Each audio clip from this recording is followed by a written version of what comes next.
Saat ini masih berlangsung satu persatu rumah-rumah ibadah agama lain semakin ditinggalkan para jemaahnya.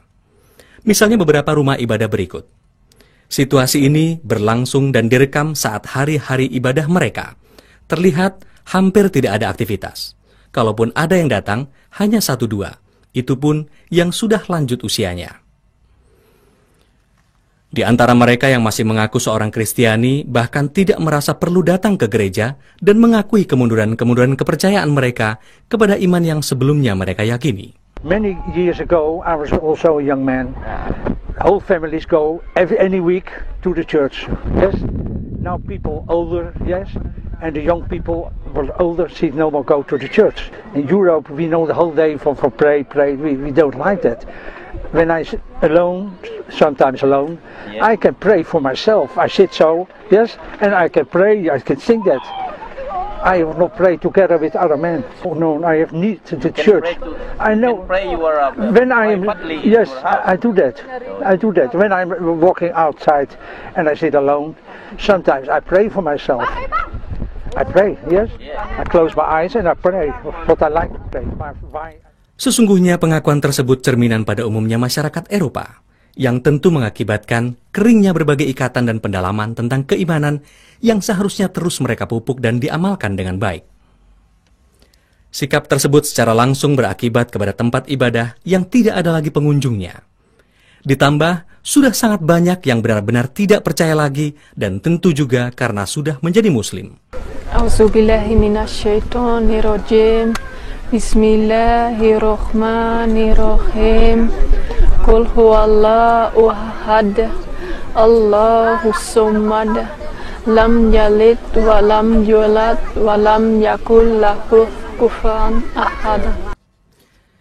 Sebuah gereja besar di daerah Breda, Belanda, yang saat ini sedang dalam proses pendekatan dan tahapan untuk dijadikan masjid, di mana dalam proses awal saat ini mulai digunakan untuk kegiatan sholat Jumat dan kegiatan besar lainnya bagi umat muslim di sana. Semoga Allah Subhanahu wa Ta'ala memberikan kekuatan kepada saudara-saudara kita di sana, sebab proses sebuah rumah ibadah lain untuk dijadikan masjid tidaklah mudah. Penuh tantangan, hambatan, dan rintangan yang tidak kecil. Namun dari pengalaman lebih 40 rumah ibadah agama lain menjadi masjid, maka insya Allah tidak ada yang mustahil di mata Allah. Berbagai kejadian tadi tentu tidaklah terjadi secara tiba-tiba. Syiar Islam yang semarak di benua Eropa tidak lepas dari berbagai fakta. Pertama, perjuangan saudara-saudara kita dari belahan dunia lain. Misalnya saudara kita dari Afrika. Mereka sering terlihat memberikan bimbingan kepada mereka yang datang ke pusat-pusat kegiatan Islam untuk mengetahui tentang Islam. Bahkan tidak sedikit yang memberikan tausiah kepada saudara-saudaranya dari berbagai bangsa muslim lainnya, termasuk bangsa Eropa. Kedua, telah diterjemahkannya kitab suci Al-Quran ke berbagai bahasa Eropa, juga buku-buku Islam dan literatur-literatur Islam lainnya. Walaupun belum selengkap buku-buku yang beredar di negara-negara mayoritas muslim, namun cukup untuk menjadi media informasi tentang Islam yang dapat dibaca oleh orang-orang Eropa. Fakta yang ketiga, semakin banyak berdirinya pusat-pusat kegiatan dan informasi Islam. Pusat kegiatan dan informasi Islam ini memegang peran sangat penting bagi penyebaran syiar Islam ke berbagai pelosok Eropa. Keempat, semakin banyak tempat atau toko yang memasarkan produk-produk halal.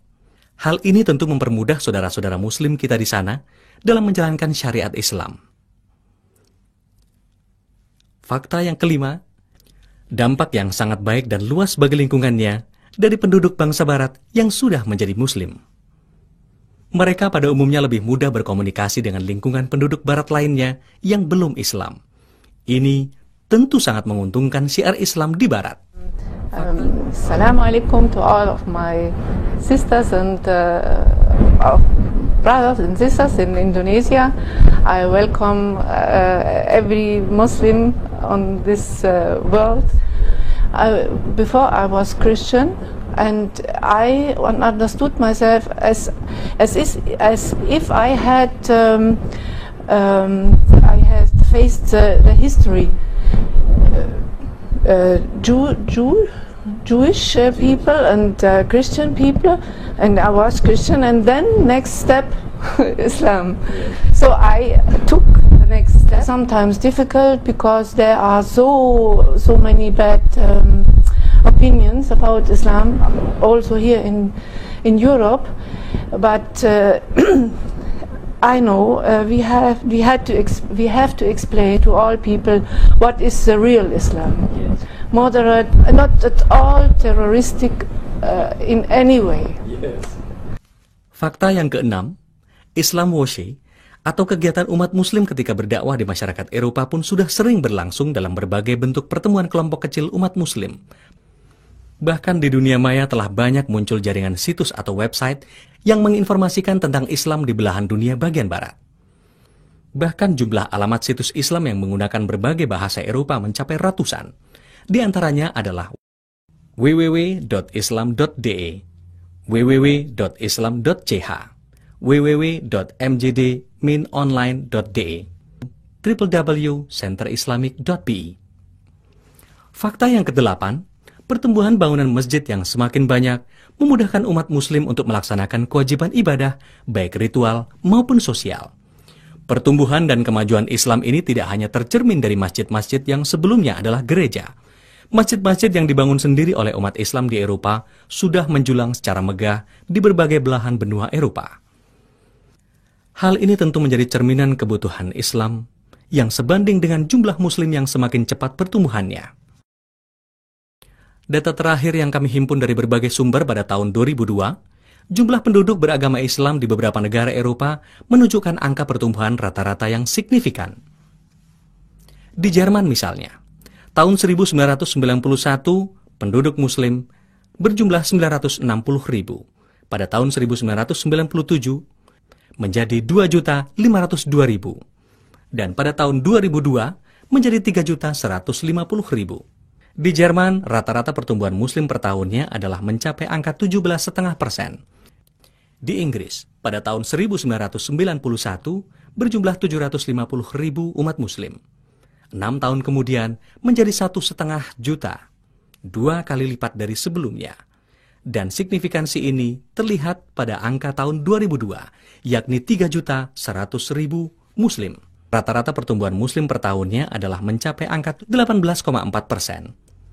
Di Belgia, dari 300.000 pada tahun 91 menjadi 500.000 pada tahun 97 dan menjadi 1.440.000 pada tahun 2002. Di Belgia, pertumbuhan muslim per tahunnya menjadi 20,6%. Di Perancis, lebih signifikan lagi. 1.050.000 pada tahun 91, namun kemudian menjadi 3 juta, dan tahun 2002 menjadi 4.460.000. Rata-rata pertumbuhan muslim per tahunnya adalah mencapai 19,7%.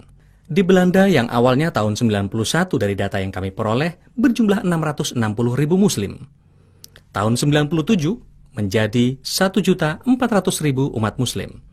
Dan pada tahun 2002 menjadi 2.643.000 muslim.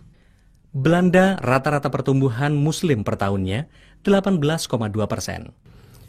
Penduduk muslim di Spanyol pada tahun 1991 berjumlah 300.000. Kemudian di tahun 1997 berjumlah menjadi 450.000. Dan tahun 2002 angkanya berubah menjadi 1.400.000.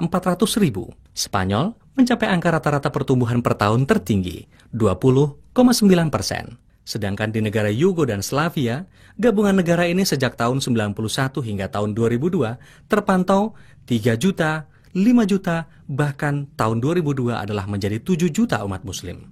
Dan Yugo serta Slavia, rata-rata pertumbuhan per tahunnya hingga tahun 2002, 13,9%. Sedangkan di Bulgaria, yang tahun 91-nya berjumlah 800.000 umat muslim, tahun 97 menjadi 1,5 juta penduduk muslim, dan tahun 2002 menjadi 2.200.000 penduduk muslim. Rata-rata pertumbuhan per tahunnya mencapai 15,19%. Pertumbuhan yang cepat tersebut akan semakin meyakinkan ketika kita banyak menjumpai anak-anak muda Eropa yang sudah menjadi muslim. Gambaran yang telah Anda saksikan sejak awal tayangan ini hanyalah sebagian kecil yang mampu direkam oleh tim Arimatea dalam waktu yang cukup singkat. Masih begitu banyak komunitas, rumah ibadah, organisasi, serta gedung layak dijadikan sebagai tinta sejarah di Eropa. is of course Bismillahirrahmanirrahim. Qul huwa Allahu ahad, Allahu as-samad, lam yalid wa lam yulad wa lam yakul lahu kufuwan ahad. A'udzu billahi minasyaitonir rajim. Bismillahirrahmanirrahim. Iqra bismi rabbikal ladzi khalaq, khalaqal insana min 'alaq, iqra wa rabbukal akram, alladzi 'allama bil qalam, 'allamal insana ma lam ya'lam, kalla innal insana la yatgha, ara'ahu istaghna, inna ila rabbika ruj'a, ara'aita alladzi yanha 'abdan idza sala, ara'aita in kana 'alal huda aw amara bitaqwa, ara'aita in kazzaba wa alam ya'lam bi anna Allah yara, kalla la illam yantahi lanasfa'an bin nasiyatin kazibatin khatiya, falyad'u nadiya sanad'u zabaniya, kalla la tuti'hu wasjud waqtarib. Sadaqallahul azim. Saudaraku, baru ini yang bisa dilakukan oleh sebagian dai yang berdakwah di sana. Mari kita bayangkan, bila seorang dai seperti beliau saja mampu menembus ke dalam komunitas berkulit putih dengan segala kekurangan dan keterbatasannya, belum lagi berhadapan dengan berbagai halangan dan bermacam rintangan. Lagi-lagi, Allah bekerja dalam setiap keridhoannya tanpa kita sadari. Ketika jumlah muslim semakin besar di berbagai belahan dunia, insya Allah akan banyak yang membela dan membantu saudara-saudara kita yang kurang beruntung di berbagai belahan dunia lainnya. Mari kita dakwahkan Islam kepada mereka-mereka yang belum paham dan mengerti tentang Islam, bersama-sama dengan Ari Matea. Allahu Akbar, Allahu Akbar, Allahu Akbar. If there was a war with science